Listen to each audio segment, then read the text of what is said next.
La economía ya ven que sigue marcando la actualidad, por eso nuestro primer invitado, como ya adelantaba Tony, es Claudio Boada, el presidente del Círculo de Empresarios. Entrevisto al señor Boada y enseguida estoy con ustedes. Muy bien, muy bien. Bueno, pues señor Boada, buenos días. El ambiente ha cambiado y mucho en las últimas horas. Buenos días. Bien, bien, bien. Yo con el ambiente, en fin, si las cosas van bien, pues me sale la sonrisa rápidamente, ¿no? Porque una necesita acogerse a las buenas noticias, pero el caso es que hasta el Financial Times reconoce ahora que, bueno, que no se puede comparar la situación de España con la de Grecia. Lo mismo dice la agencia Moody's, dice que ha habido una cierta confusión con la situación de la economía española, pero no contagio con Grecia. ¿Por qué tanto lío? ¿Qué ha pasado, pues? Yo creo que lo que deberíamos hacer es seguramente compararnos con los mejores, o por lo menos con la media, pero quitémonos de una vez esa comparación sistemática que hacemos con los peores de la clase. Creo que nos iría mucho mejor. Dice el Financial Times que, bueno, pues, en fin, ha habido eso, confusión, pero yo aquí veo una cierta incoherencia, porque la semana pasada destacaba nuestra vulnerabilidad y de alguna manera daba a entender que podíamos ser un lastre para la Unión Europea, ¿no? ¿Por qué ese cambio de opinión en tan pocos días? Es bueno explicar las cosas, es bueno cuidar a los medios, es bueno ir a contar lo que está pasando y los planes que se tienen. Seguramente se ha hecho tarde y deberíamos haberlo hecho hace ya muchos meses. Y una cosa es decir y otra cosa es hacer. Ahora lo que hace falta es que eso que hemos dicho que vamos a hacer se ponga en marcha cuanto antes. Está usted diciendo que esa gira que ha hecho la vicepresidenta Salgado, acompañada de su secretario de Estado de Economía, bueno, pues por Londres, por Francia, debería haberse hecho mucho antes, debería haberse reunido con periodistas tan influyentes como los del Financial Times meses atrás. Sin duda, yo creo que se debería haber hecho meses atrás y además se debería hacer de forma continuada. Lo hacen otros jefes de Estado, otros ministros de Economía, y es la práctica habitual en lo que son las relaciones que deben ser normales entre los medios y una administración de un Estado. ¿Y a usted no le consta que esas reuniones sean periódicas con el Ejecutivo español? Bueno, a la vista de la relevancia que se está dando a esta, parece que no ha habido muchas antes. En todo caso, si las ha habido, no han sido muy fructíferas y, sin embargo, yo creo que esta puede ser el inicio de que empecemos a explicar mejor lo que se quiere hacer. Pero insisto, una cosa es explicar y otra cosa es hacerlo. Y otras son los datos, los hechos, ¿no? Dice el Financial Times que más preocupante que el déficit español, que además lo equipara con el británico, es esa larga lista de parados, los más de 4.300.000 parados que tenemos en España. ¿Está usted de acuerdo? Yo creo que no son temas excluyentes. A mí me parece que es muy duro el tema del paro en nuestro país, debe ser la primera prioridad, pero unas finanzas públicas equilibradas son fundamentales a largo plazo para que un país, y un país como España, esté en el sitio donde tiene que estar y de la imagen de seriedad que debemos dar. Más diagnósticos, en este caso el del presidente del Gobierno. Dice que la economía española no está peor ahora que hace 6 meses. Le escuchamos.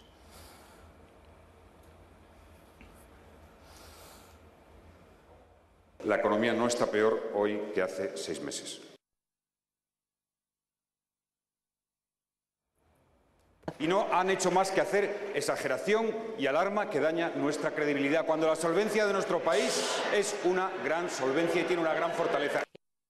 Bueno, pues también tiene el presidente un dardo para el PP. Dice que de alguna manera, bueno, pues ellos han querido sacar tajada política de la situación económica española, cuando peor, mejor para el PP, ¿no?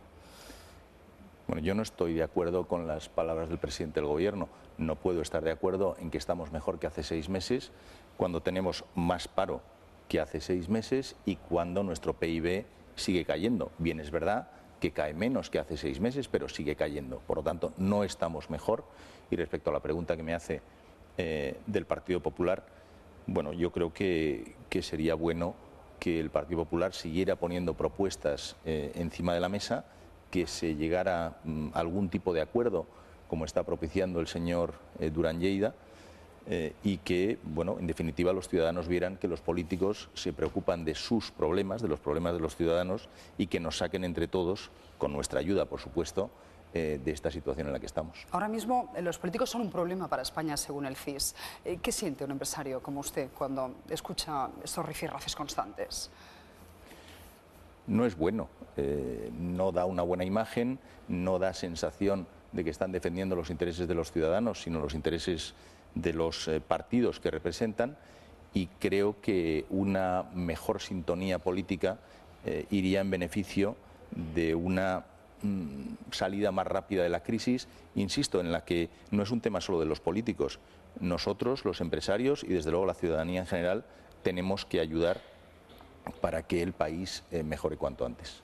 Quiero leerle una carta al director que publicaba ayer La Vanguardia. Es de un pequeño empresario de Cerdanyola del Vallès y dice así: la situación es catastrófica. Un socio, un proveedor, 2 clientes, todos cuentan problemas muy graves.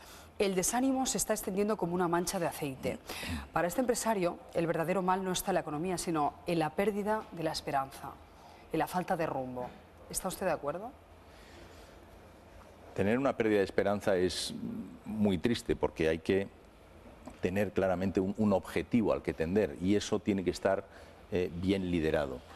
Yo creo que hay una falta de confianza en lo que se está haciendo, en la velocidad a la que se está haciendo y quizá en la falta de voluntad política de llevar a cabo y de tomar medidas que muchos estamos reclamando desde hace tiempo. Y me refiero pues a las reformas estructurales que abarcan multitud de frentes, me refiero a que hay que dar el siguiente paso a este acuerdo de los agentes sociales sobre aspectos que han sido exclusivamente salariales y hay que ir a otros aspectos más importantes que nos lleven a una creación de empleo, que es en definitivamente de lo que se trata.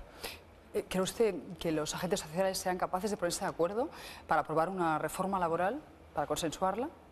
Bueno, yo creo que se ha dado un primer paso, con este acuerdo salarial, sobre el que me gustaría hacer quizá 2 comentarios. Uno, es un acuerdo salarial que está bien que se llegue a un acuerdo salarial, pero que no incide sobre el problema fundamental que tenemos, que es indexar los salarios a la productividad y no a la inflación. Me parece que eso es un tema fundamental. Este país, España, tiene una falta de competitividad, ha perdido competitividad en los últimos años y eso requiere no solamente una adecuación de los salarios, que en años anteriores han estado creciendo por encima de lo que ha sido la inflación, sino que requiere después aspectos relacionados con la legislación laboral que nos permitan flexibilizar el mercado y nos permitan de alguna manera que haya un incentivo para crear puestos de trabajo en el futuro. Un punto que sí quería incidir también, sería magnífico que surgieran emprendedores que montaran sus propios negocios, porque eso no solamente hace trabajar a esos propios emprendedores, sino en muchos casos a aquellas personas a quien contratan. Señor Boada, me acaban de facilitar un dato de última hora. El Producto Interior Bruto registra un decrecimiento del 3,1% en el cuarto trimestre de 2009. ¿Cómo valora usted este dato? La variación intertrimestral del PIB ha sido del 0,1% frente al 0,3% del trimestre anterior. Bueno, está en línea con lo que comentaba antes. Yo creo que son las cifras que se esperaban, no son ninguna sorpresa y lo que apuntan es que efectivamente nuestro PIB sigue decreciendo, si bien sigue decreciendo menos que hace meses. A ese respecto, creo que hay un punto que es importante tener en cuenta y es que para generar empleo nosotros tenemos que crecer a tasas como mínimo del 2%. Tasas del 2% de crecimiento no se van a experimentar en España seguramente hasta el año 2012. Bueno, usted dice que es injusto pedirle a quien gobierna, en este caso al presidente Zapatero, que haga las reformas en solitario. Entiendo que se refiere tanto a las reformas del plan de pensiones como de la reforma laboral, ¿no? Bueno, las reformas que hay que hacer en una situación como la que estamos son reformas que no son populares, para entendernos, pero me temo que no nos queda otra salida. Un gobierno que no tiene una mayoría es difícil que las pueda llevar a cabo y desde el punto de vista del ciudadano, vuelvo a insistir en el comentario que hacía antes, sería mucho mejor que viéramos a la clase política unida haciendo esfuerzos para tomar esas medidas que, insisto, son necesarias, son fundamentales.